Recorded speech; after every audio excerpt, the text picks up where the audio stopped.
Hey, good morning and welcome to the Iron Elite Podcast Show, everybody. It's your boy Sarge. And man, I am going through it with my Rodecaster Pro 2, man. But we're going to get through it. We're going to make it happen. Hopefully everybody's having a great day this morning, man. And hopefully you're getting your behind up and getting to work because motorcycle parts ain't cheap. But oh, by the way, that ain't what we're here to talk about today, man. I got the ladies from California. Hey, man. So K4L, let's get going.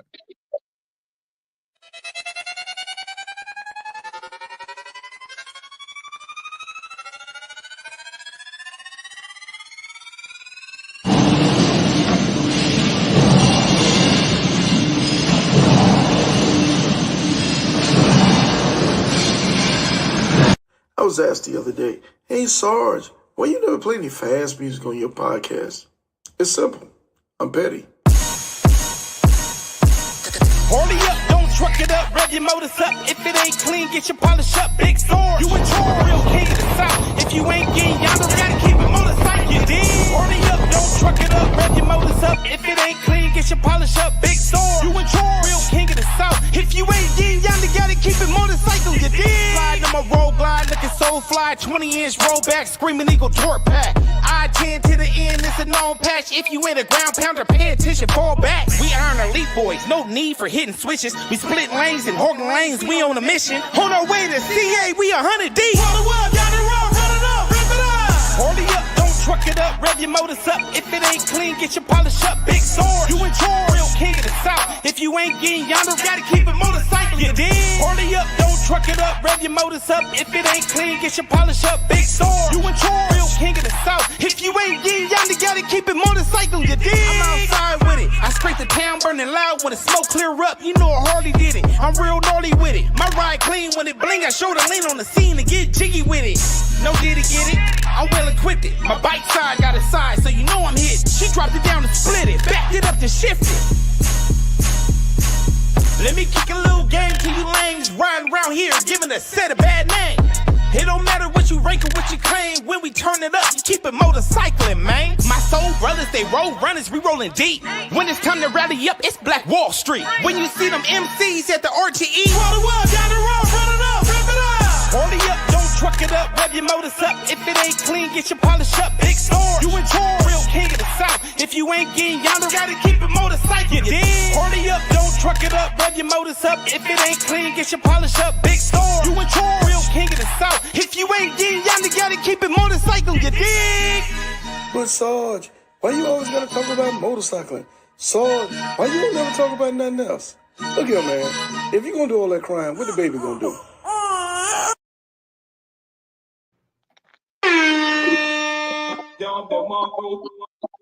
Hey, man, welcome again to the Iron Elite Podcast Show. But your boy Sarge has been going through some funky changes. But, man, we're going to soldier through it. We're going to make it happen. Hey, man, I got the lovely ladies from California, man. Oh, by the way, Hurricane Becky that came through on her second run.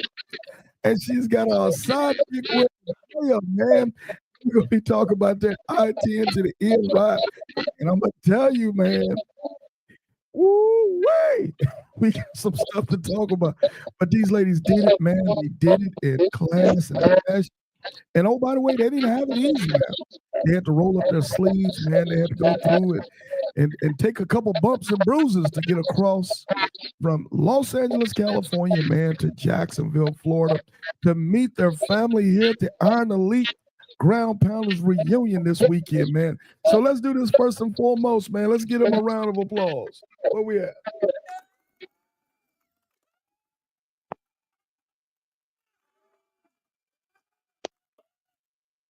Ladies, top of the morning to you. How you feeling? Really good, thank you. Sore. Which you should be. They putting in work. So, ladies, this morning, where are you at? We're in Houston Okay. today. Hey, okay. On the way back to California, am I correct? Yes, sir. Okay, so awesome. Let's do this, ladies. Everybody in the Iron Elite family know who you are. But for those 2-3 people in the whole United States that don't know who you are, let's take this time. Let's introduce ourselves and tell the world a little bit about us. And we're going to have you, you go first, Becky, if you don't mind. All right. Well, I'm Becky Tarts. I live in San Bernardino, California, and this is my second time across the country. Doing the I-10 and then. That's what's happening. Who we got next? Hey there, I'm Andrea Morales. I'm from Orange County, Irvine, if anybody's heard of it. Um, I'm a union worker, and this is my first cross country, and it was hard. Hey, that's what's happening. You better thank a union member, damn it. I'm a union worker. That's what's up. So, ladies, man, I tell you what, it's been a long run. We started out, what was it, last Tuesday? Last Tuesday? Yes, Tuesday night. That's a lot of laundry. That's a lot of washing clothes in the sink, am I correct? Right on, right on. So, ladies, we're going to get into it. We know Becky. Becky's been across. Becky, you ride a number 73 Gold Star Second Award recipient. I think the first time you came through was, what, 2023? 22. 20. Oh, man, you old school. Yeah. You that's right, number something. You old school. As a matter of fact, you want to hear something, Becky? Since you came through, you know we're on number 294. That is awesome. Yeah, it's crazy. Since you came. Matter of fact, it was a rare breed edition last night. The Savannah Red Breed guys finished up last night. So 294 since you went through. And oh, by the way, Drea, you're number 291. Man, right. that's something else. Hey, let me do this, man. Let me do this. Hey, man, y'all better thank a union member. I ain't playing. So, ladies, let's go ahead and take it from the top. So, we get together. Whose idea was it to come across the country and take? This was out here. Because Drea, this is your first one. Before this run started for you guys, what's the farthest you've ever rode? Well, I met Becky on the Black Girls Ride to to the Bay. So that's the farthest I've ever been, San Francisco, from Orange County. Yeah. Wow, talking about jumping out of the pot into the blazing bonfire. Yeah, you went okay. You went from like 1 to 30. That's good. Okay, all right. So fantastic. So Becky, who was the time frame that you were able to convince Drea this thing in the play, this ride? How many days did you prepare? It was the first message.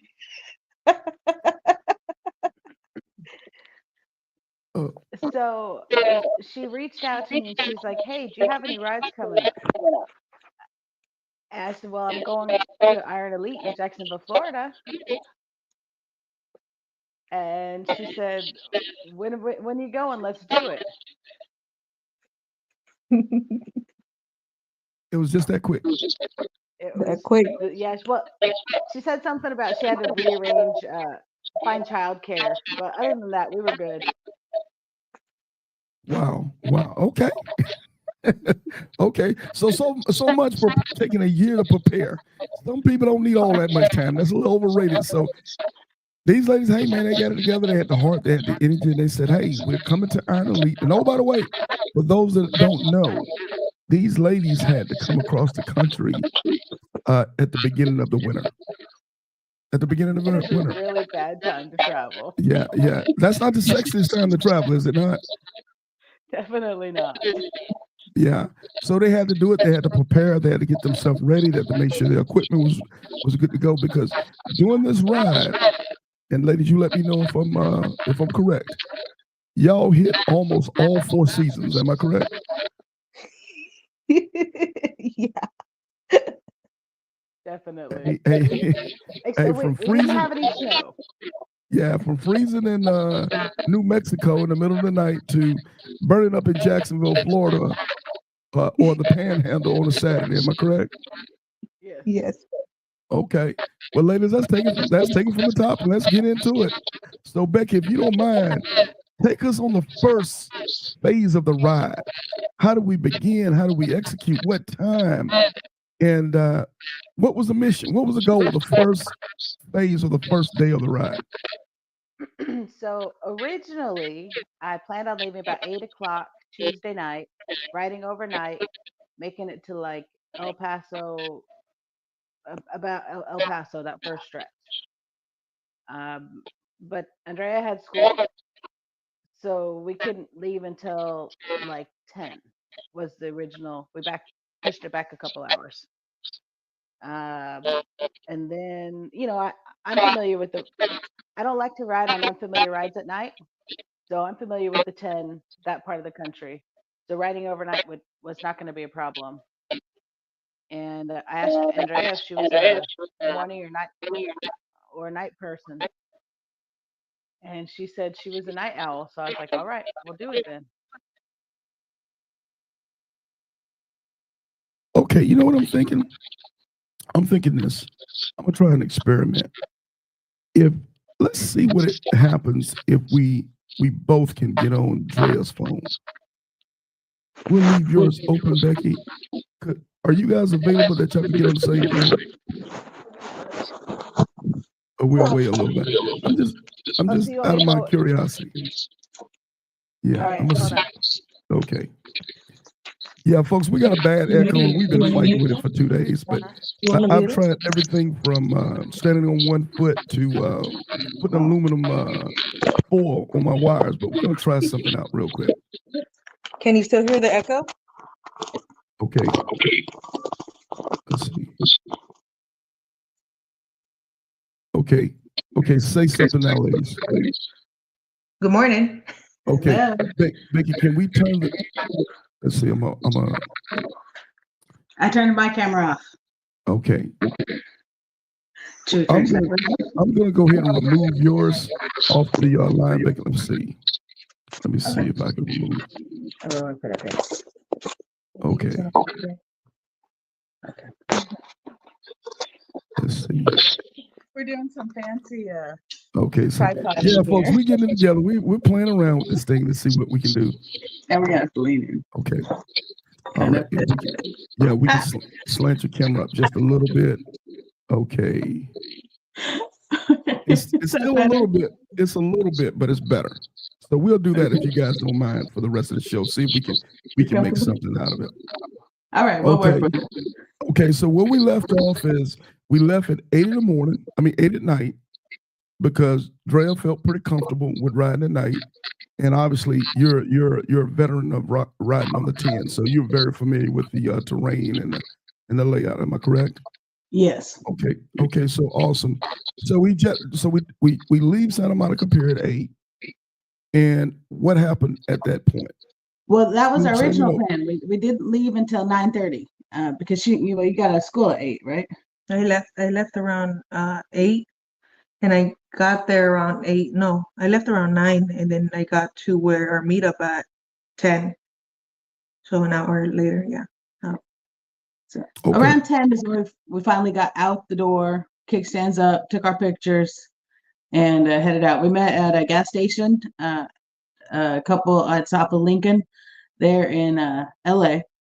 And we topped up there. We got our receipts because our plan was to do a saddle sore.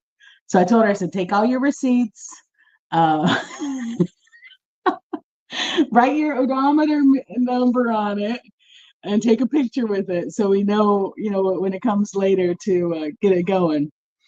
And then all across the country, we saved receipts, but we never made a 1K or a saddle sore or anything like that. Hey, it's all good though. It's good practice. Okay, yeah. So the first night coming out the gate, was everything smooth for you guys? It was a couple things we learned on the first night, right? Well, first off, in LA, I looked at what she packed. I told her to pack light. To me, it was. I felt like it was light. And they were like, 2 dry bags and a couple other bags. I don't know what else she had on the back of that bike. But hey, you know, she strapped it down. We were good to go. Right. Went to Right. take our picture. It was cold. It was a lot colder than anticipated. Because that day it had been a beautiful day, but once the sun goes down, it got real cold real fast.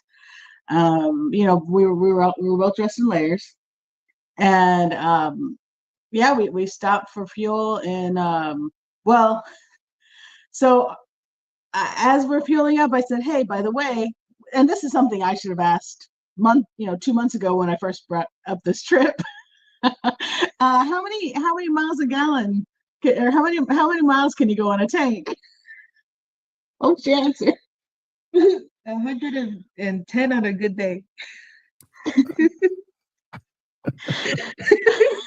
Wow.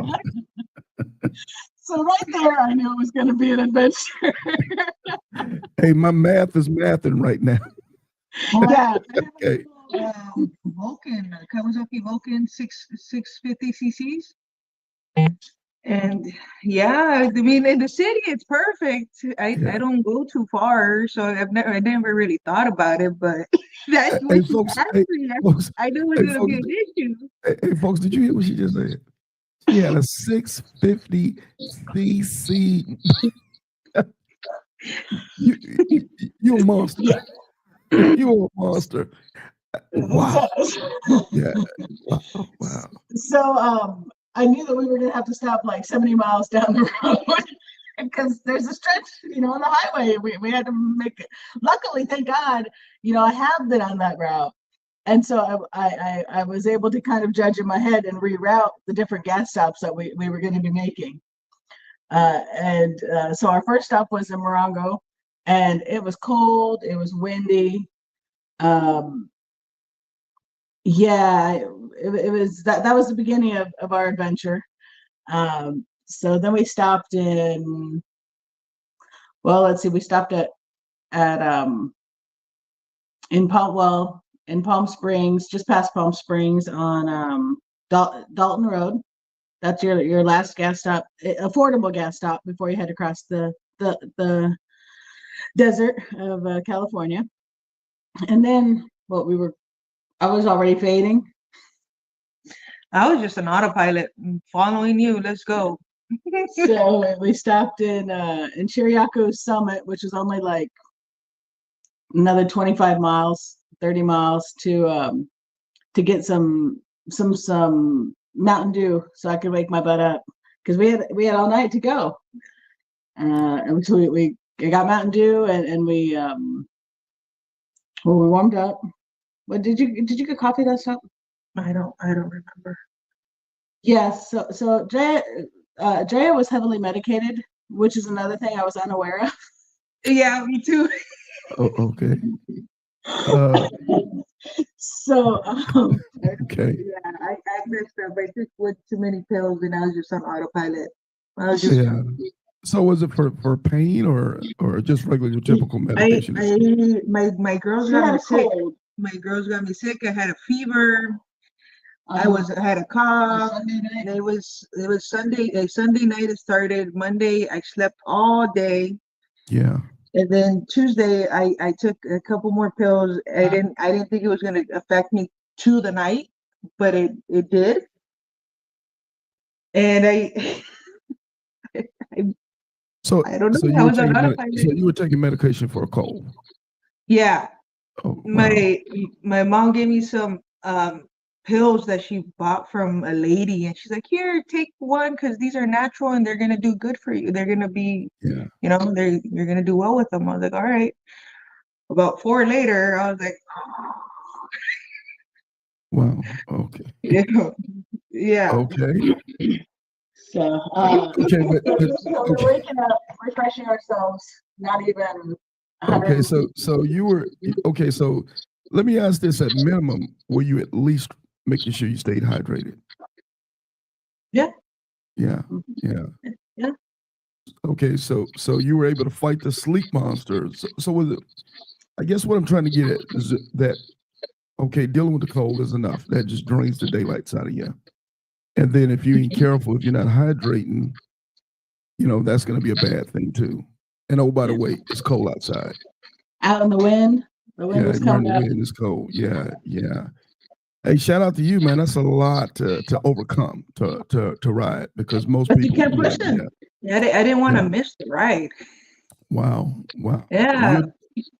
Well, you're a tough cookie. That's tough. So that first night. So now we're at what we're a couple hours. We're not even 170 miles away from Santa Monica.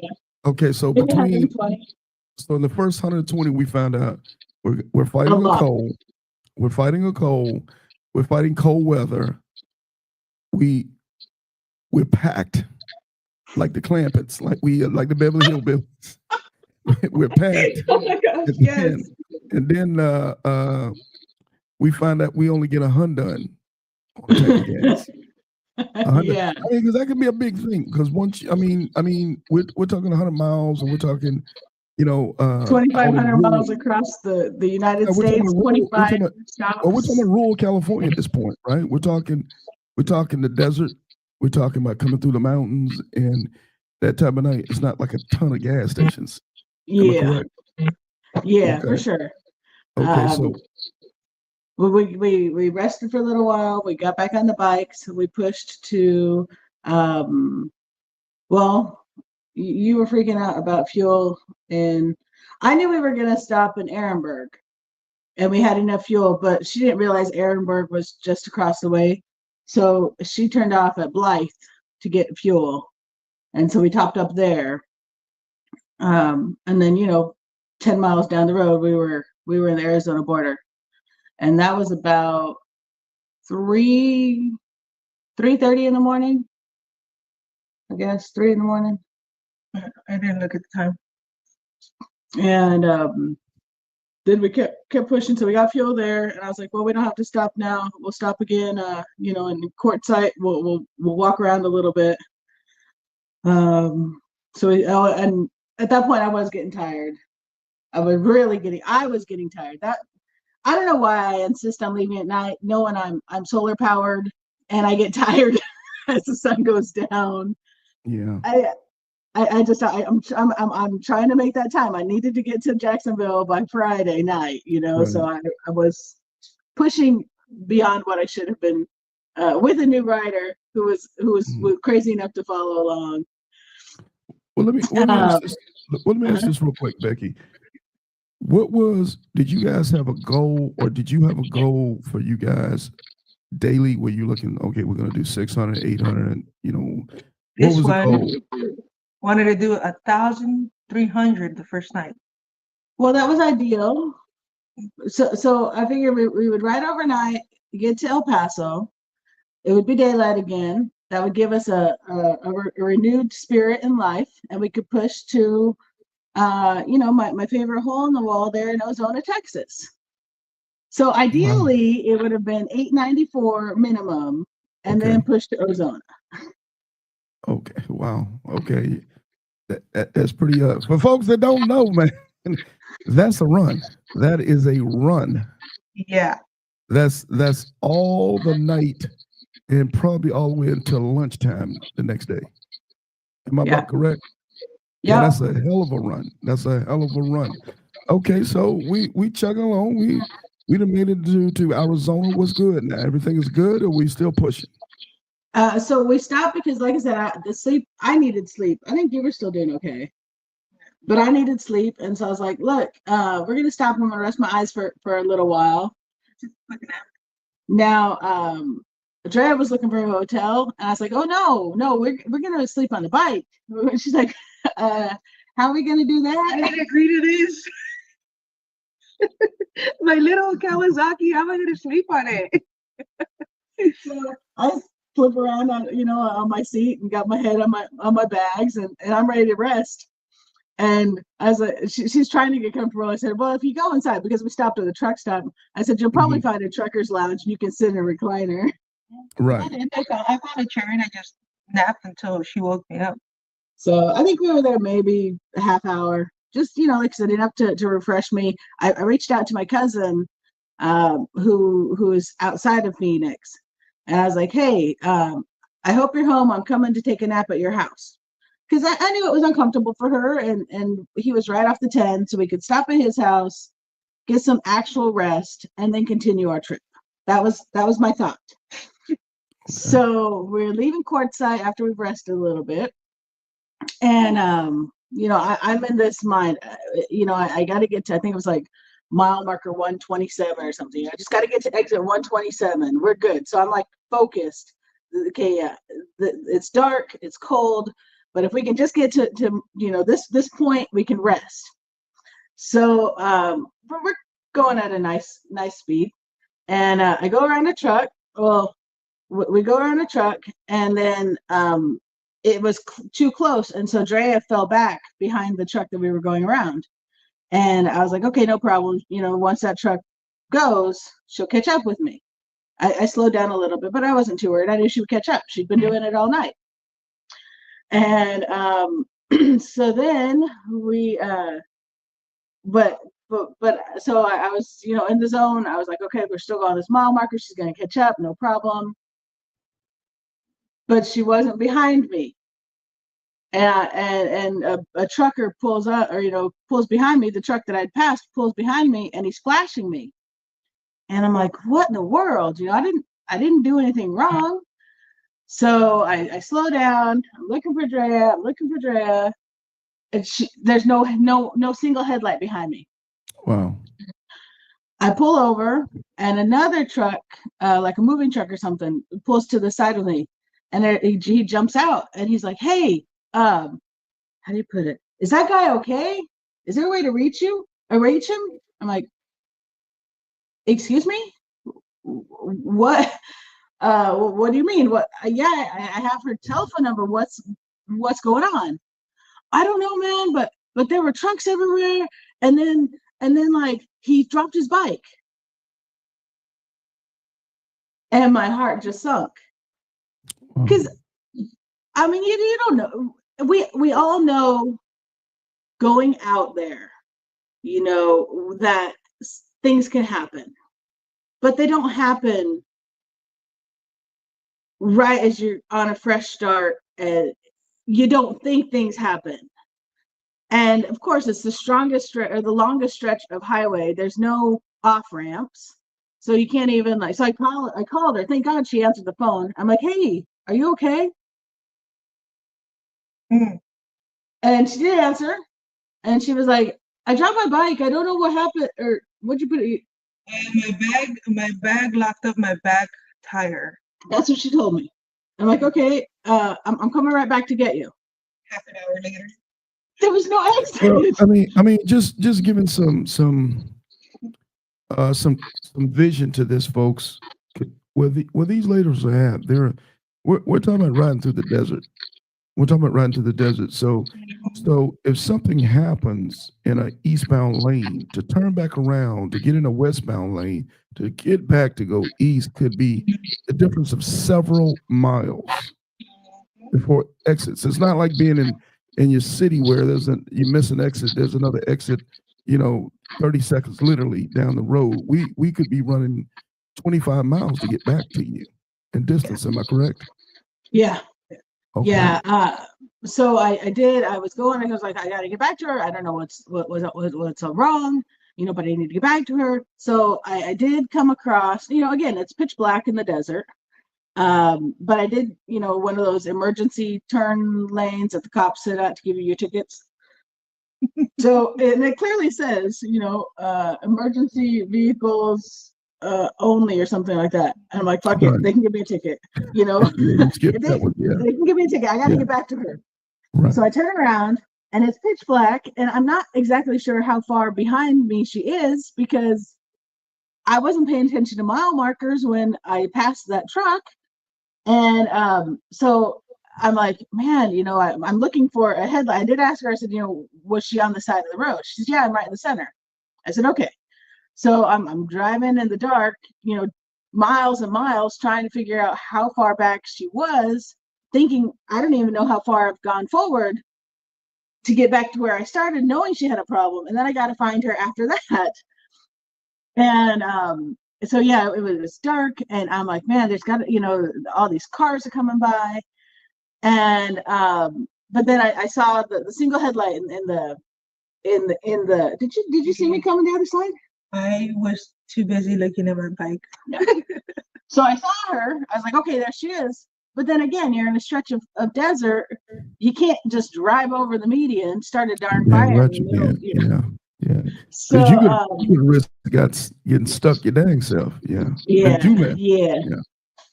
Yeah. So Hey, well, let's do this. Make it real quick. Let's see if we can pop this on. Okay, let's see. I think give me 1 second, folks.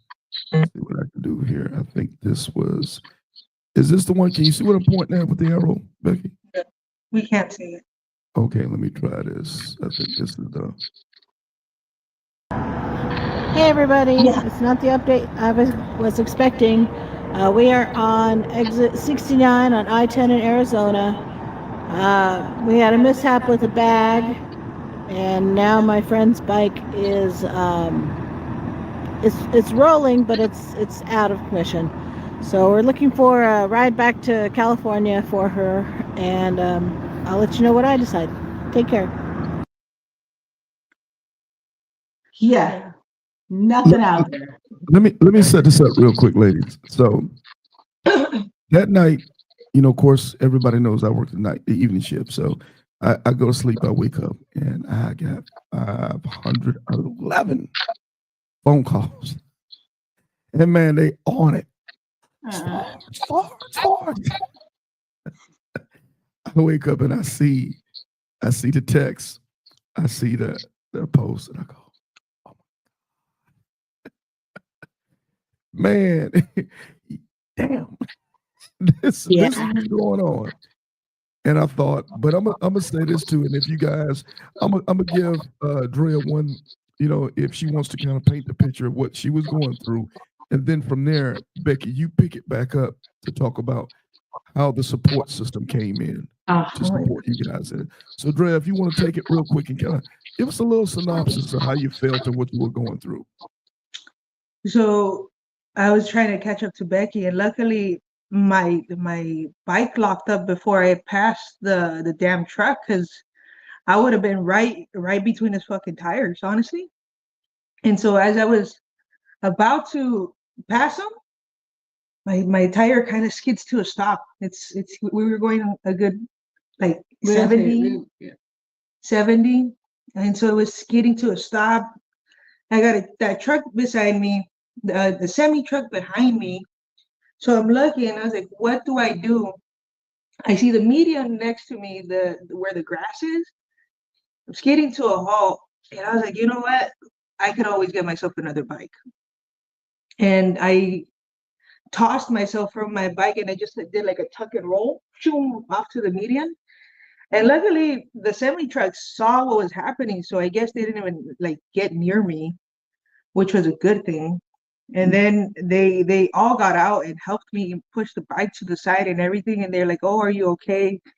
X, Y, and Z." I was like, "Yeah, I'm just gonna call my friend, and then we'll go from there." And I took out the bag from from underneath my tire, and this is one of the shirts that got stuck in there. Oh wow! Yeah, a war trophy. Yeah. Oh yeah, and it's my "But did you die?" shirt. I did not die. Wow. You're a biker for real now. You're a biker for real. So yeah, everything happened so fast.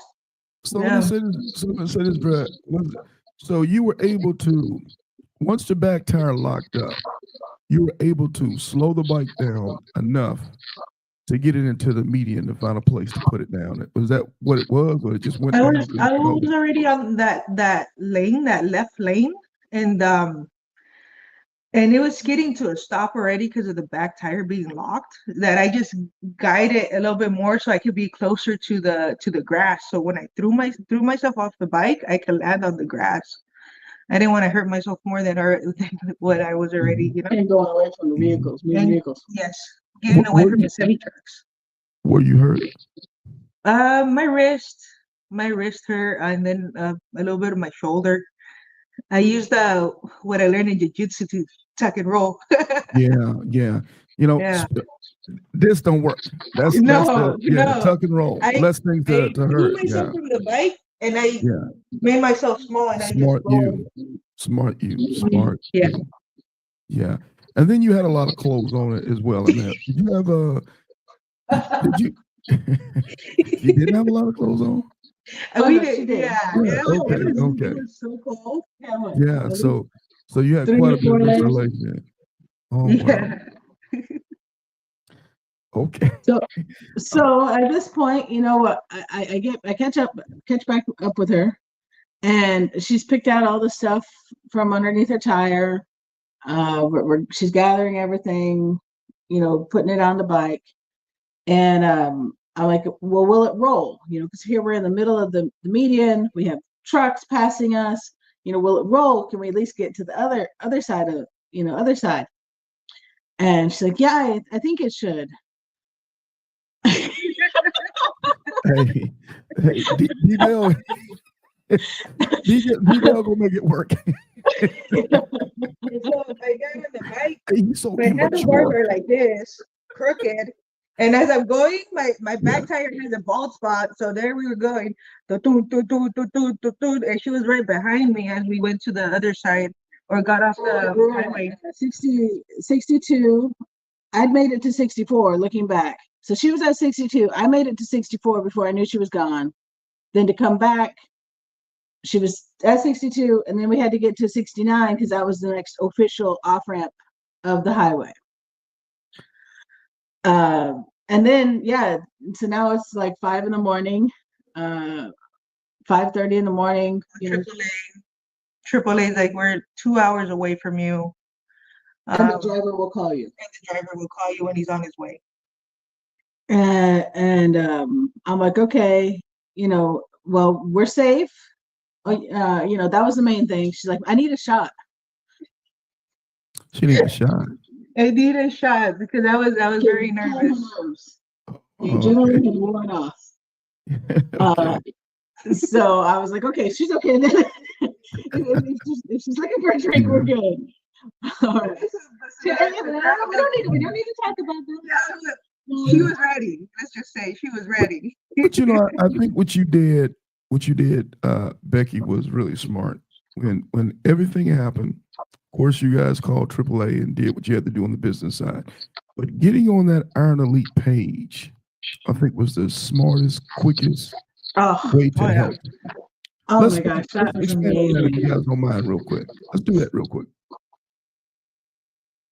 What's that? Let's talk about, if you guys don't mind, real quick. Let's talk about when you called AAA and you checked each other out to make sure each other was okay. At least for the most part. Let's talk about when you got on the network and start reaching out to the family. Oh man, it was absolutely amazing. I mean, I've been in situations on the side of the road, and I called. The biker community is absolutely amazing. You have people come out of the woodworks. Like I said, it's 5:30 in the morning, 6 in the morning by this time. And people on the East Coast are at work. People on the West Coast are still sleeping, and so you put out an all call, and my intention of going on the page was not to get assistance, but just to let everybody know, hey, this is what's going on. Our ride. I honestly thought that this was the precursor to we're done. I'm going home. I'm going to make sure she's safe. And this is a sign for me that this is not the trip that we're supposed to be going on. So that's why I reached out to the page. And then as time went on, people were calling me and texting because they saw the post. And they're like, hey, I got people here. You need to call this person. And just and like I said, I let my cousin know, he that we were down, and he's like, yeah, you're still an hour away. I'm already at work. So we're trying to make arrangements. I called another guy, my ex, and I was like, hey, you feel like making a trip to Arizona, because at this point we're just trying to get Drea back home because, the bike is not, it's not, in my opinion, it was not roadworthy. And we weren't trying to make any intentional or, but the amount of support. And then you reached out, you made some calls on our behalf, and Gorilla Blue calls me. And he's like, hey, answer, I sent you a message, video chat me, let me see what's going on with the bike. Let me see how bad it really is, that it's able to roll. You guys are okay. We have Country in Phoenix. We have Doc J contacting us saying, hey, you guys okay? Do you need anything? Let us know. We're just trying to figure it out. We need to get AAA out here so we can move this bike and head back west was our plan at that moment. And then Gorilla Blue called and he walked us through. We showed him, where with the video, the different issues that the bike, from just plain view, what needed some issues, what needed to be corrected. We did some kind of adjustment on the side of the road at that point. I don't remember what was it, because I had to pull my tool roll out for something. I thought my battery ran out. Well, that was after we were. Okay. Yeah. But yeah, so he's like, look, how do you put it? He walked us through. He's like, okay, if it'll roll, go ahead and get it get it into town. Because at this point, he's like, you've already wasted an hour and a half waiting on AAA, and they still hadn't called us back. Like they hadn't even called it. They just said the driver will call us. Yeah, you'd have been out the whole morning. You would have been out the whole morning. Yeah. It was such a waste. And he's like, just if it'll roll, just take your time, get it back. And then he's like, I guarantee that the bike is gonna be okay. He said, I got the next 2 days off. So if it's not okay, I will come get you. Yep, words of encouragement right there. So we knew. No, go ahead and finish your thought. So we knew, okay, this guy who I've never met in person is willing to come rescue us if rescue is needed. And I was like, well, Trev, let's do it. Hey, he meant it, man. Let's do it for the Gorilla Blue, man. Let's give him a double marker. Yeah. Hey, Blue will do it. Blue have done it many, many times before. He saved riders on the road. He's going to pick people up with his own tow truck. Hey, he was on it. He said, Sarge, we're going to do this. Sarge, if it don't work, I'm coming to get him. If I can't come to get him, Sarge, I'm going to have somebody come get him. We're going to go ahead and take care of him. So shout out to Blue, man. He talks the talk, but he walks the walk. I'm going to tell you that. So for the sake of time, ladies, I'm going to move on to, so we go ahead and we make the business decision to go ahead and kind of nominally crawl the bike into, was it Buckeye, Arizona, or was it Phoenix? We went all the way to Phoenix.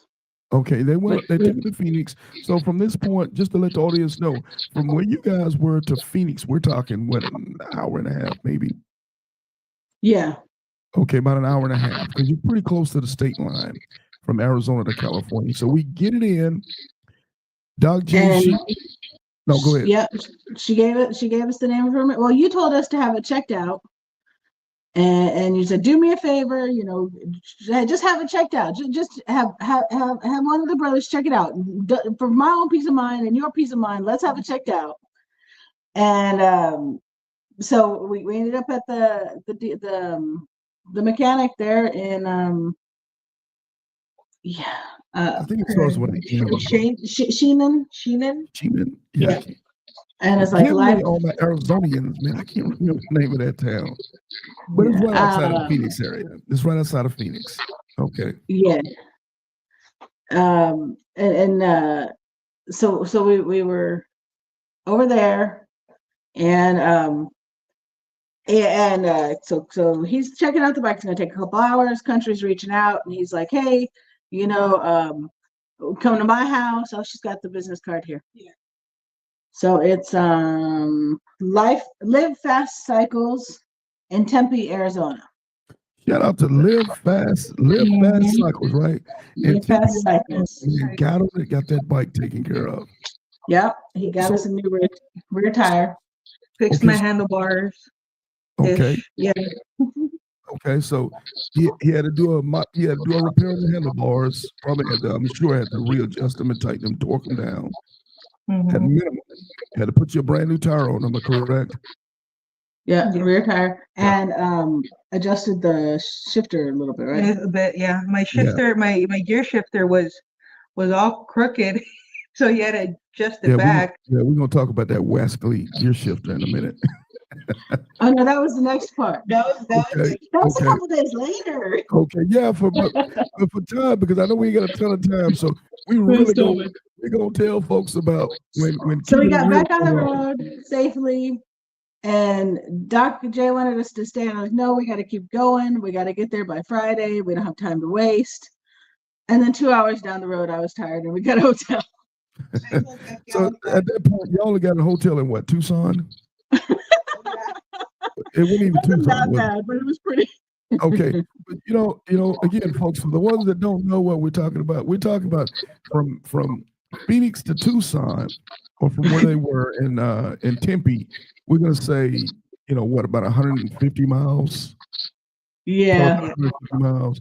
And Doc J, shout out to Doc J, man. Much love to Doc J, my sis. Man, she beat me across the head with a pole. Every 10 minutes, she made sure you guys were taken care of. Let me know. Her in big country, and, getting on. And I thought I had a video. I'm going to look for it as we talk, but I thought I had a video of them launching you guys from the mechanic shop and sending you on your way. Yeah. Little did I know that y'all were going to be asleep 2 hours later. Yeah, we didn't But you know. needed it, because at this point, you guys basically had been up for some 22 hours at this point. Am I correct? Yeah. Yeah. So we needed to shut it down. Yeah. So we shut it down in Tucson. And then the next morning, what time did we get up and what did we experience? If you ladies don't mind. Let's see. Our goal was to leave. Let's see. The next morning, it was supposed to be 4. Yeah, like 4:30 we left. And then we left at 4:30. We got down. Yeah. Got food in us. Relaxed a little bit. Checked in with folks. Left at 4. Well, we were supposed to leave at 4. Left at 4:30. So that's not bad. Half-hour difference. And then from there we pushed to we ended up in El Paso. No problems. We made it to El Paso. We did some yes. Oh well, that was later. Yeah. So we made it to El Paso, and I'm like, well, this is where we were supposed to be yesterday, minimum. So you want to keep going? We still got daylight. We still had daylight. So we're like, yeah, let's do it. All right, let's keep pushing. And now I told her earlier in the day, I was like, look, we're gonna be this now. Now you think it's been bad to this point. I said, but now we're going into no man's land. There's no gas stops. We're having to stop every 100 miles. We need to get a gas can and some fuel. And just in case.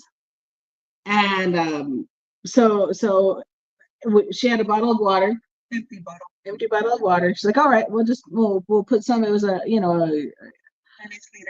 We'll put some fuel in this. Set it in my saddlebag just in case. And so we stopped. So we pushed it through El Paso. Like so, we stopped, did some shopping in Barnett's, and that set us back an hour. We probably shouldn't have done so much shopping, but we had fun. And that's the important thing. That's my thing. Is you got to enjoy the ride too. Yeah, see stuff, do stuff, and have a good time. Because what's the point of riding if you're not having a good time? Right. So we stopped there. We kept rolling. We went through Van Horn. This little it's a 95. It's exit 95 highway or truck stop or something like that. A little hole in the wall. We stopped. We got fuel. I think they didn't even have. I think 87 or 89 was like the highest grade of fuel that they had there.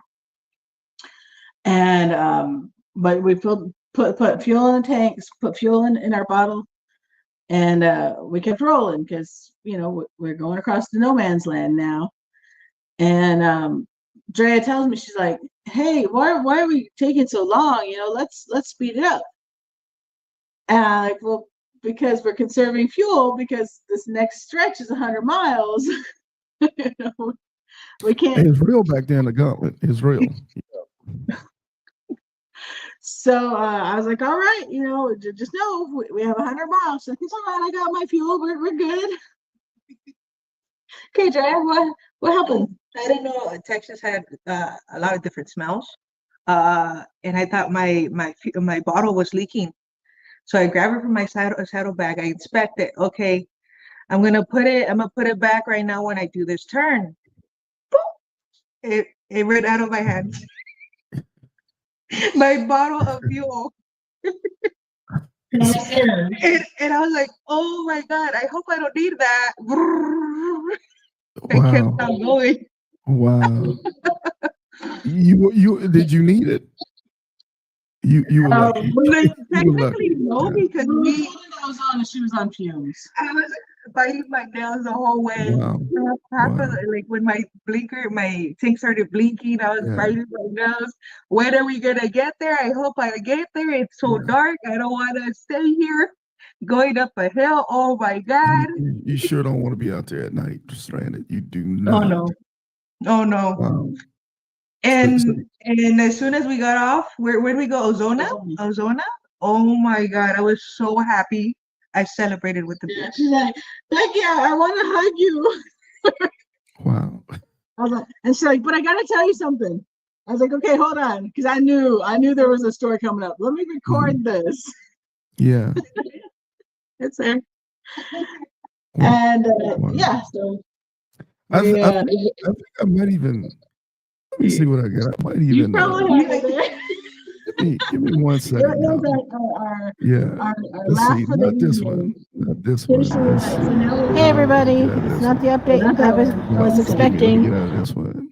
Is it? It's that one right there with my shirt, the one that's animated. Okay, this one. Is it this one? It's not about the cold or the wind. No, it's not even about the miles. Yeah, it's that lack of sleep that always catches up with me. Is it this one? No, go up. No. Hey everybody, it's Becky. We're going through it. First gap. Is it this one where the cursor at? No, it's not. Where is it? Can you move it around a little bit? Okay. The one on top of that one. This one? Or this one? No, go to. So let me see. 1, 2, 3. The third row up. Fourth one down. Okay. Let's see. Go to your right. Okay. Right. This is you guys leaving Doc J. Is this one right here, you think? No. Next one? This one? Up 2. No, it's up 1. That one. Okay, let's see. Okay. All right. What happened halfway? So first off, wait. Did I not tell you? I was going the speed limit to conserve fuel. Right. Okay, so our last stop was 100 miles away. And what did you say? Let's go. What else? Let's do it. How fast? Oh, let's go 100, no problem. Okay, now tell me what happened halfway. So what happened halfway? I lost the bottle. Yeah, that happened. You're see what happened with. And when I told you I need gas, was two of the little lines, right? Mm-hmm. And then going up a hill, it was blinking. I was like, oh my God. But still going 100, right? Still going 100. I was like, oh my God, baby, I will replace you. Maybe I will, but get me there. Conserve me fucking. Hey, you can laugh about it now. Yeah, you can laugh now. You'd have been crying, boy, later. I'll tell you that now. It would have been a Yeah, different story if yeah, we would have, if I would yeah, have, yeah. yeah. Hey, what I And do? that was how the whole trip went. There were so many Yeah, moments where we could just give up and yeah. stop and And cry. like I said, I know we're getting limited on time, but I'm going to say this though. I'm in the middle. I'm going to say this real quick, folks. That's the love. That's the beauty of the social experiment, is that we don't tell you how to do your ride. We let you ride your ride, and through riding your ride, you're going to learn a lot. Like when you were coming up, your parents say, "Don't do this," and you're like, You're "Why?" gonna learn. Well, it's the same concept. You gonna do some things, and after they happen, you never gonna do them again. But it's gonna make you a better rider. It's gonna make you a better rider. And the Definitely. whole get out of it, and where Becky did, she would say certain things to Drea, and Drea was gonna do certain things. But I tell you this, I guarantee you, Drea ain't gonna be doing those things no more. Am I correct? You're correct. All right, awesome. So ladies, we're gonna do this. We're gonna kind of skip ahead unless there's anything else we need to talk about in Texas. No, that Anything was just about Texas? boring, long and boring. Okay. Nothing exciting. Nothing Okay. exciting So let's until Baton Rouge. yeah. So we're gonna get into Louisiana if you guys don't mind. This is teeing this up. This is what, Friday night Mhm. Yeah. in right outside of Baton Rouge. Oh, by the way, there's this thing called the Super Bowl getting ready to go down this weekend in New Orleans. So we have a lot of things going on in Louisiana. So if you guys could talk to us about what happened on Friday night. So, well, let's start Friday afternoon. We were at the same house, Houston. We stopped. Princess hooked us up with some lunch. She gave us some cool refreshments. She gave us a pep talk, super good hugs. She's like, "All right, enjoy, have a safe trip." And we're like, you know what? We got plenty of daylight. It was like 2 o'clock here. We got plenty of daylight. I'm feeling good. Let's do it. Let's put. We may not make tonight's event. We're definitely not going to make the meet and greet, but we can make it for Saturday at noon to be at the Iron Elite Awards, Yes. the Titan Awards. Yes. We were feeling good. The bikes were running. This past New Orleans, so in the morning we could get there at the event around like 8 or 10 a.m. Let's do it. And we were doing it. We were pushing through it. Oh man, we were at that point. You know what? I heard years ago, Portia Taylor, she said something about, watching bikes, in formation, riding so well and in tune. It's a beautiful dance. And it was beautiful. Like every turn we made, we were in tune. We've been traveling 1,800 miles together across this country. We are in tune now. Our bikes are good. We're feeling good. The sun is shining. It's a beautiful day for a ride. Even after dark, we're still cruising. We're a perfect sync. And we had an near-death experience in Houston, but we'll talk about that with the good, bad, and ugly, maybe. But we're good. We're pushing. We're making great time. And then we get to right before the 10-12 interchange there in Baton Rouge. And we don't need to stop for fuel, until we get to New Orleans. Like in my head, we've been stopping every 100 miles. We're gas and go the whole way. And then Drea pulls up next to me. Honking my horn, flashing my lights. What? We don't have to. Let's keep going. But she pulls off the interstate. And I pull up, and she's like, My gear shifter is gone. I'm like, what? My gear shifter was just not there. At least not when I was looking for it. But when we stopped at we got off the ramp, we went to Albertsons. I checked and it was my shifter rod that broke. But down in the freeway, I wanted to shift down too, and I was like, "Where the hell is my gear shifter?" So I panicked. I was like, "Becky, we got to get off," but obviously she couldn't hear me off. So flashing my lights, getting her attention, dude. We need to get off now. Thankfully, there was Albertsons parking lot right there. We pulled in there, and we, what happened. Okay, that's not something that we anticipated, that we lose And so her, your shift is here, and the horse is under, like a Oh yeah, broken yeah. I chicken saw neck. it. Yeah, yeah. Yeah. And now we're so close, but it's 8 o'clock on a Friday night, Super Bowl weekend, Yeah. and nothing is open. I don't know when. Hotels are expensive. Yeah. What are we going to do? And so I reached out to Sarge. Thank you so much, Sarge, for being there for us. You're welcome, ladies. No problem. The men there, the club, what club was it? They came so fast. Also, so we started with Sarge, and I made a call to I'd met Russell like that. Yeah, Russell Brown. Shout out to Russell Brown. That's our elite family. Yeah. I met him years ago as a bunker biker. Yeah. But I knew he was in New Orleans, so I reached out to him. I called him up and I was like, "Hey, do you happen to be home this weekend?" He was in Jacksonville. Yeah. Everybody was in Jacksonville at that point. Yeah, that was a problem. Friday night. Everybody was where we should have been. Yeah. He's like, "No, but let me make some calls." So you're making calls. She's calling around, see if there's any shops open. Trying to figure out. Okay, like I said, we're so close. Long story short, somebody reached out to GQ. GQ heard wind of us. Apparently, there's a group chat of all the Baton Rouge clubs. Yeah. And the all call went out. She was like, "Oh, and then Total Stranger." Total stranger came. Total Stranger pulled up. She's like, Juvenile. And she rolls up before anybody. We're just like looking at the bike, like dumbfounded. I'm like, we got so freaking close. She's like, "Are you guys okay?" No.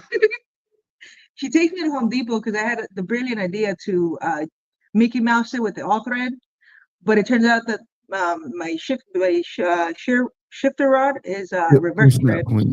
Yeah. I don't see it. Reverse thread. Mm-hmm. So that didn't work out. Well, they were off to Home Depot. The Steel Fist Club pulls up. Shout out to Steel Fist, Louisiana. Yes. Shout out to those guys. Hey, he was working a job. He's drives a chauffeur van, and he was at a job, but he was right around the corner, and he pulled up and he's like, "Hey, we heard you needed some help." Angels everywhere, man. And from there, he called his president. Who, he took a look at what was going on, took some pictures, reached out to his folks. You're telling me, hey, I got Buck, Rare there in Baton Rouge is gonna, if what you're working on doesn't work, give him a call. Here's his number. Just the amount of support. And we're independent writers. I'm fiercely independent, but to be blessed to be able to utilize that motorcycle set world is unheard of blessings. Yeah. So Shine came over. He's a custom bike builder there in Baton Rouge, and he's like, "Yeah, we'll get you up and going." He actually thought it was a Harley. He didn't know it was a Kawasaki, so he showed up with a Harley shift rod. Yeah. And it was too long. He's like, "All right, well, this is the part. Y'all settle in tonight." He showed us how to hand shift so we could get her bike to first gear to limp to the hotel. And again, it's Super Bowl weekend. We're only 45 minutes from the big game, so hotels are expensive if rooms are even available. And we just happened to find a room at a reasonable rate because somebody's credit card hadn't gone through. It declined. Yeah. So we were able to snatch that room right up. And they gave us a late checkout. And first thing the next morning, they had us up and running by 11. Yeah. Bayou Buck was there, and Shine were both there to send us off and make sure we were good. Yeah. And if you need anything, we got chapters along the road still. And from that point, we just pushed all day, gas and go. Let's hold on. Let's do this. Let's do this for the Louisiana bike set. Hey man, Dom DeMarco to the Louisiana bike set, man. It was all over. It was, I'm not gonna lie, people were partaking in partakeables Friday night.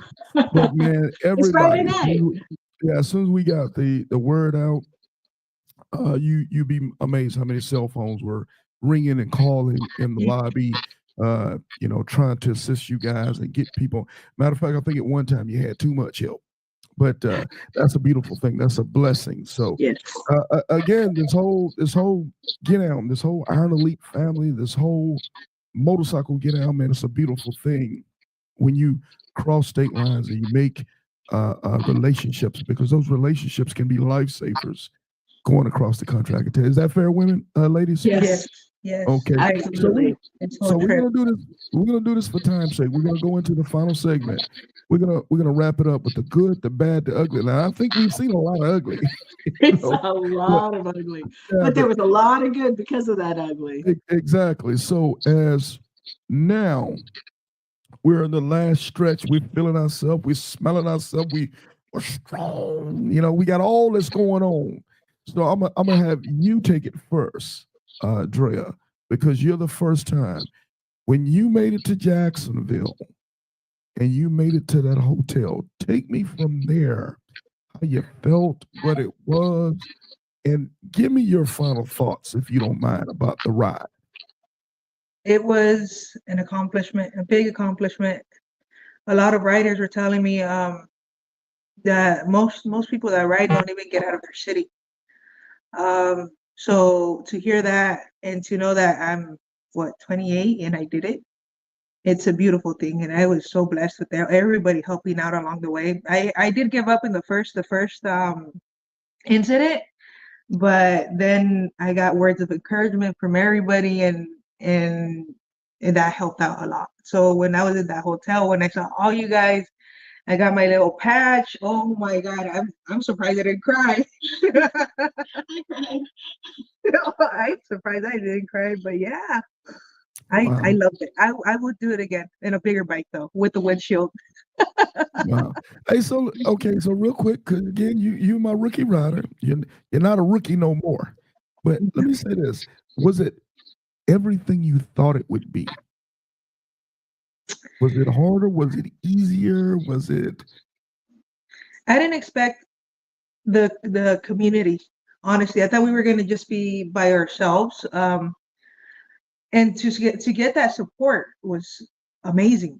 It's just amazing, honestly. And then when we were in Union, riding down, trying to get to Jacksonville, that was when I said, this is what I'd like to do. That was beautiful. Did you feel powerful? Yes. Did you feel like you could achieve anything? Yes. She didn't even have to tell me where to go, left or right. I was just following her. Yeah. We were like one mind. That is what I wanted to experience. Yeah. Wow. Let me say this, Dre. Let me say this. The memories that, and I know Becky's going to expand on it, but those memories that you guys made, they'll be forever with you guys, forever. Oh yeah. You went through some bud jive. Some of it was your fault, man. I ain't gonna lie. Some of it was your fault, but you went through some things that you guys are gonna laugh about at the cookout forever. Nobody can take those memories away. The being out in the middle of the night, wondering whether or not the wolves are gonna come get you. Or being at truck stops with hairy big tractor trailer drivers and your bike ain't working, and being out there in the cold. Isn't that something? Yes. Isn't that something? A young lady, and for the audience, she said I was 28 years old and never left California on a motorcycle. And when I went out, I thought I was alone. But then when I got out there, I found out that I had an army. Oh, yeah. How about that? You had an army behind you. Hey, let's do this, man. Let's do this real quick. Hey, man, rider number, where we at? Give us our number, Dre. Give us your number. 291. 291. Here we go.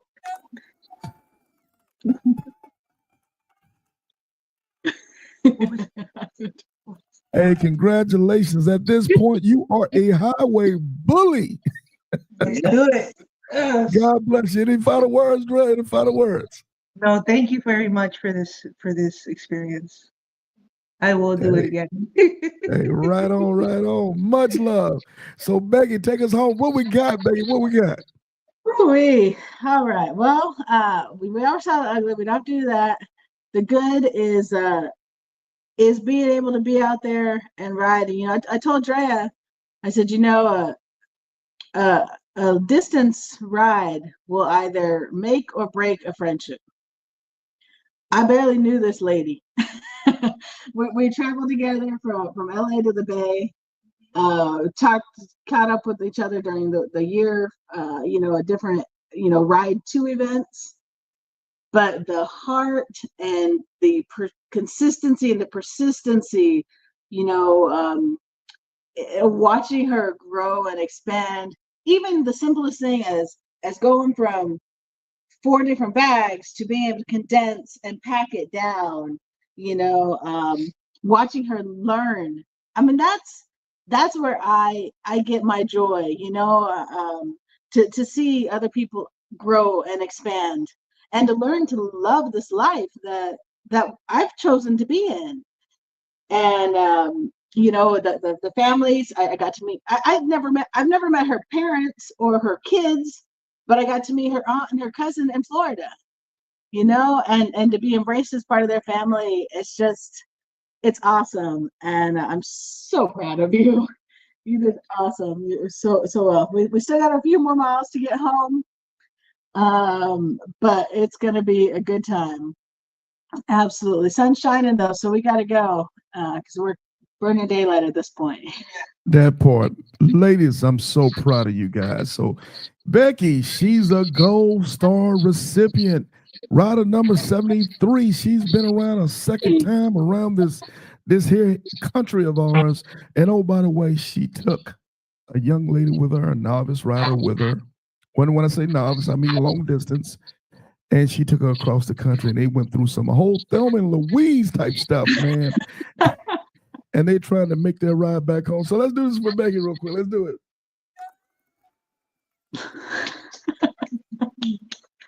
Hell yeah. Ladies, right on. Congratulations. And thank you for caring enough to share your ride with us. This coast to coast, the social experiment, the each one teach one. And because of your efforts and your selflessness, we will become and be better motorcycle riders. Any last words, lady, before we let y'all get out and pound that ground? Thank you for everything. We'll see you next time. You're welcome. Go get it, ladies. Safe ride. Continue to post. Let us know how you're doing until you get back to California. Hey, God bless. See ya.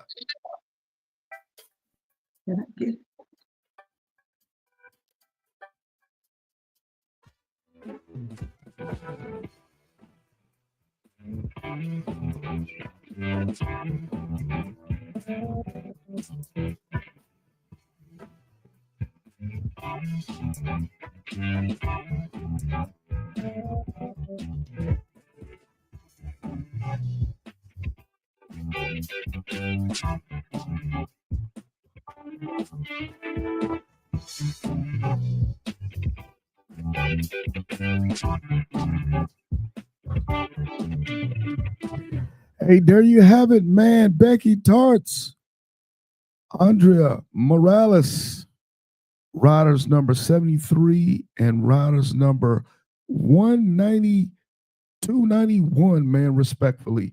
Just made the coast to coast social experiment, each one teach one, I-10 end to end, man. So thank you, ladies, for caring enough to share your ride with us. As you guys can tell, man, this stuff is not easy. The ladies went through it. They went through it, man. From the first tank of gas, man, they went through it. From, let's be honest, there's some lessons learned when it comes to packing a motorcycle properly. There's some lessons learned with conversations you got to have about gas and gas tops and what your tank gets on a what miles do you get on your tank, because we're talking about different bikes. We got totally two different bikes. We have I think it was a Kawasaki and a Harley. That's a big difference. And understanding one another and being able to roll with the punches. And oh, by the way, the ladies are still smiling, man. So they didn't scratch each other's face out. So, God bless them, man. This ride will make you or break you if you ain't careful, man. And it will make friendships greater, or it will show you how your friendship needs work, man. So whatever, but it's gonna do it for you, man. So thank you, ladies, for caring enough. And oh, by the way, in the 2025 season, people are starting to reach out to me and say, Sarge, I want to get involved in the I-10 to the end. I want to register a ride. I want to make a ride in April. I want to make a ride in May. The time to do it is now. The link is in the description. The link is in the description of this show. Just go on, hit the link. The link has everything you need to know from A to Z. Go ahead and hit the link, sign up for the ride. And it'll give you all the instructions, all the rules. There's a video that comes with it. By the time you're done with that link, you will know everything that you need to know about the I-10 to the end ride. As well as there's a merch link on there for those who like the cool swag gear that comes along with the whole Iron Elite get down. We have a merchandise link on there. So you can get any link any merch that you want on that link other than the I-10 stuff. For the I-10 stuff is serialized. You have to have made the ride documented to be able to do that. Coming up here, man, this next few months, man, this springtime, we're going to be getting out and getting after it. I'm just going to say this to you. It's been a few months since most have been doing these long distance rides. Get on the YouTube channel, Sarge Life and Motorcycle. Go through the interviews. I've had tons of experienced professional riders come on and do podcast interviews with me to teach you everything from packing to motorcycle inspections, to insurance, to towing, to ESP, to wheel and tire package, to clothing and equipment. We've covered it all the way down to making sure medically, physically, you're healthy and good to go by Nurse Tiffany. So we've got it there on the page. Be responsible. Take advantage of all the content that we take the time to put on this page. Because I've had people say, oh, Sarge, you have these events and this motorcycle social experiment thing. Man, people taking pictures and cheering like it's so easy. No, it's not easy, homie. That's why we have a platform to give you instruction, to give you advice. Now, we can't make you take it, but we give it to you. So if you want to use it, please feel free to use it. Do we know everything? Nope. Do we claim to be experts in everything? Nope. We're just sharing with you what we've done, what we've used to become successful in completing a ride. That doesn't make you the best ride on the planet because you've completed this ride, but it does give you experience. So take advantage of the YouTube channel, Sarge Life and Motorcycling, the Iron Elite podcast show platform. There's great information out there, and we put it out there because we love on you guys, because we want all of us to reach our best potentials, our highest potentials behind the handlebars of a motorcycle. And most importantly, when you leave to experience the United States or the world, we want you to come back home safe and sound. For everybody who came out and supported the Iron Elite event, paying tribute to Black History Month, the Ground Pounders reunion, man, we had a time. We didn't party, but we dang sure celebrated, man. We celebrated us, the best that we have in our motorcycle riding community. Women, men, blacks, non-blacks, tall people, short people, fat people, skinny people. We celebrated everybody. If you were in a club, no club, some club, thrown out of a club, it didn't matter. If you were on a motorcycle, you were front and center this weekend. And that's what we're about. The Iron Elite family, we have plenty of people in our family that don't ride motorcycles. And we love on those folks too. but the motorcycle riders is the first focus of our main effort. Thank you, man, for all the people who made this event so successful. And oh, by the way, a lot of them was on this podcast today. You know, shout out to Ron. Shout out to the Bells. Y'all know how I get out with the Bells, man. Shout out to them. Shout out to Tina Lightfoot. You know, shout out to everybody who came, who rocked it with us. Shout out to Reef and Piper for winning the 2025 Titan Awards. Shout out to them, man. Continue to call them and text them and tell them how much we love them and thank them for all the things that they do for us in our motorcycle community. Shout out to FHO, Big Sale. Shout out to Case Solo. And oh, by the way, if you hadn't done it already, go check out his podcast, Riding with Case Solo with Logic, man, the podcast, man. He's doing his thing over there. Shout out to Shady, man, for coming down and putting down footage and doing things in the event to support what we were doing. Shout out to GQ for taking care of these ladies that were on the road in his AO, his area of operation, even that he had to take off and take care of some business in his personal right. Shout out to the Breed who came and supported us, man. Shout out to Soldiers United. Shout out to all my independents. Shout out to some of my other ladies and guys from clubs. Shout out to Adam Harley Davidson for supporting us and believing in this dream. I thank you all, and I promise you this, if you continue to rock with Sarge, we will continue to do the best that we can to bring you the best product.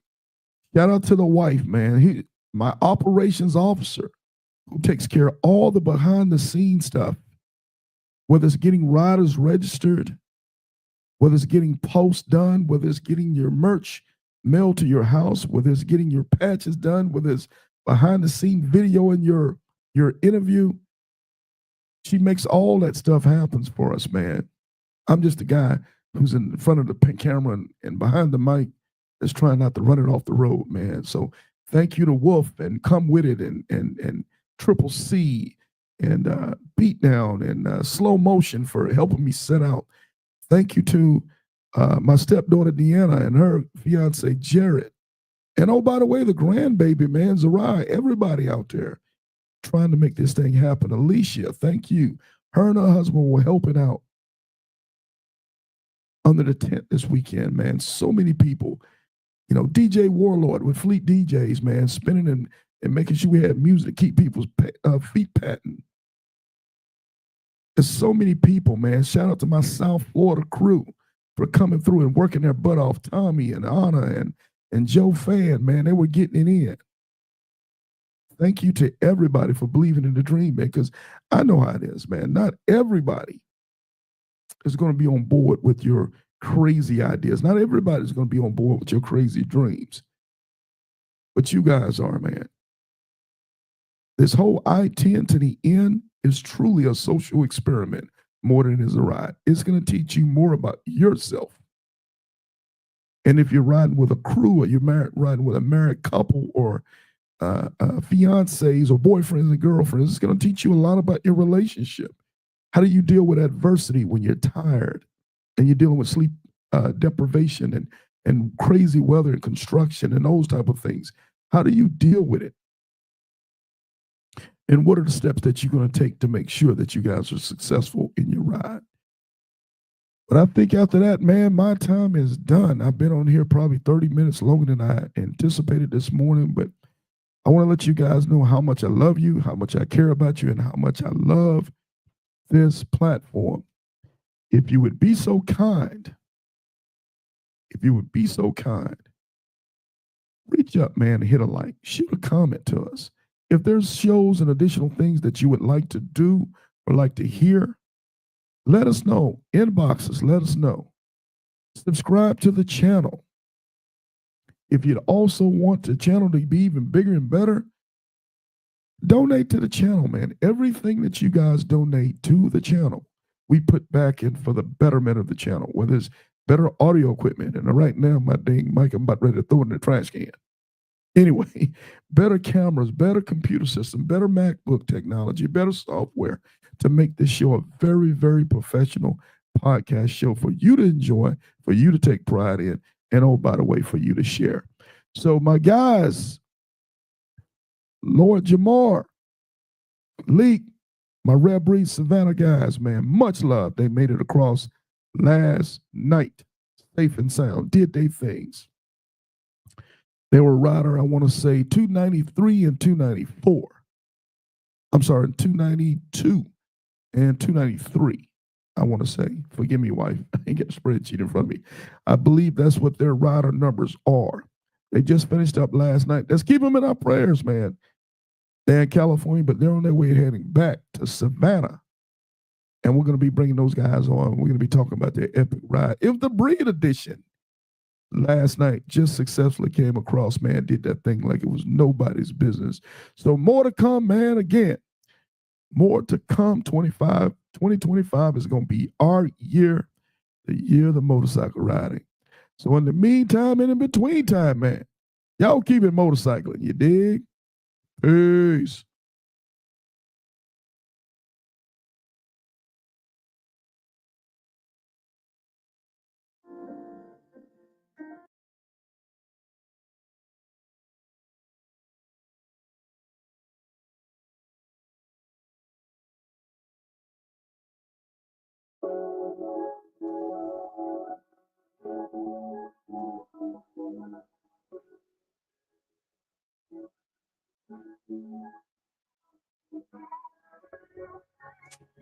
Hey now, it's your girl Piper, the 2025 Iron Elite Female Titan, and you're now tuned in to Sarge on the Iron Elite Podcast Show, home of the Ground Pounders Reunion and the Coast to Coast Run, the social experiment, where motorcycling is not just a hobby, it's a lifestyle.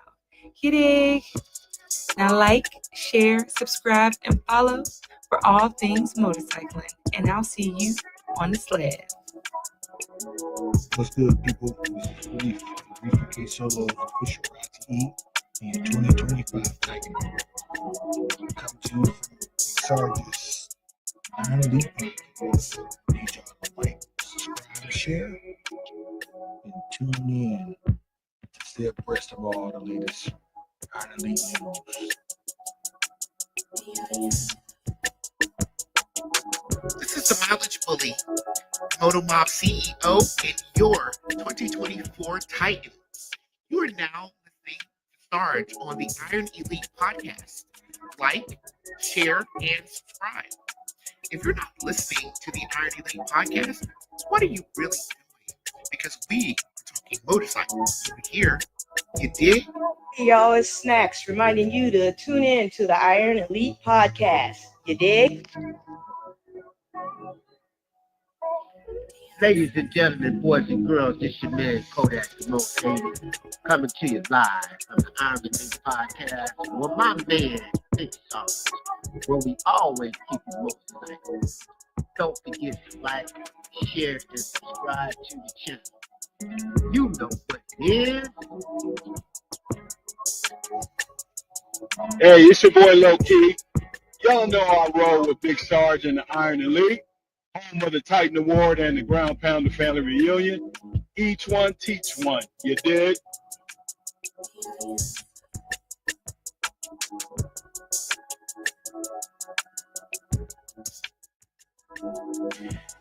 I know. Sarge, is motorcycling the only thing you talk about? Is motorcycling the only thing you care about? Nope. I care about the Jacksonville Jaguars too.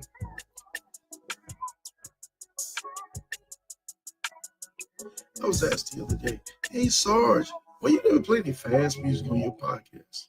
It's simple. I'm petty.